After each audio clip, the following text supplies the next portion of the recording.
Bitcoin just hit a record high, but there are big differences between now and the last crypto boom, when digital currencies became a cultural phenomenon. Cryptocurrency enthusiasts celebrated as the price of Bitcoin reached a record high of more than $69,000.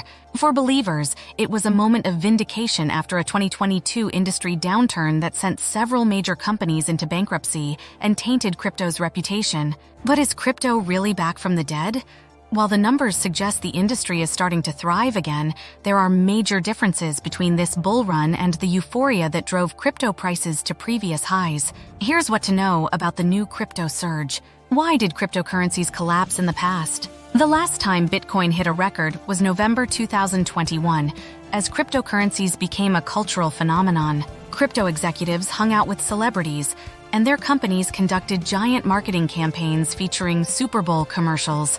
Prices crashed in the spring of 2022 as some of the most prominent crypto firms were exposed as frauds. People who had poured their savings into crypto lost everything. The decline culminated in November 2022 when the FTX crypto exchange, founded by Sam Bankman-Fried, collapsed after the equivalent of a bank run, costing customers $8 billion. Since then, Bitcoin has been on a tear. After hitting a low of roughly $16,000 after FTX's implosion, the virtual currency's price has soared to $69,000. How did Bitcoin rebound?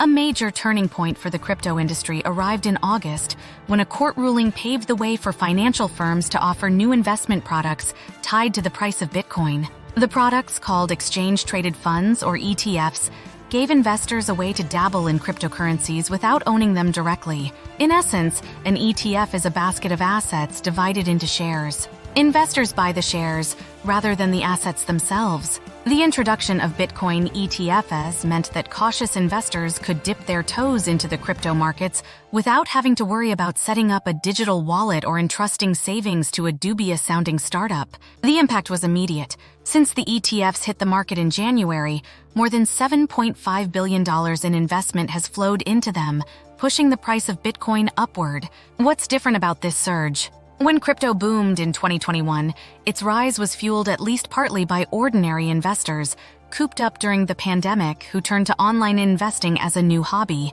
They bought up so-called meme coins, which are cryptocurrencies based on online jokes, and stored their digital savings in newfangled crypto banks with sketchy business models. Non-fungible tokens, the crypto-based collectibles known as NFTs, also surged in price. So is crypto really back? Crypto boosters insist that Bitcoin's surge is just the beginning.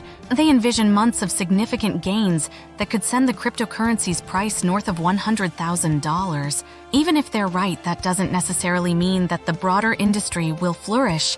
Federal regulators have more or less made peace with the fact that people trade Bitcoin in the United States, but they have been hostile toward other digital currencies and the platforms that offer them. The Securities and Exchange Commission has filed lawsuits against Coinbase, the largest U.S. exchange, and several other big firms.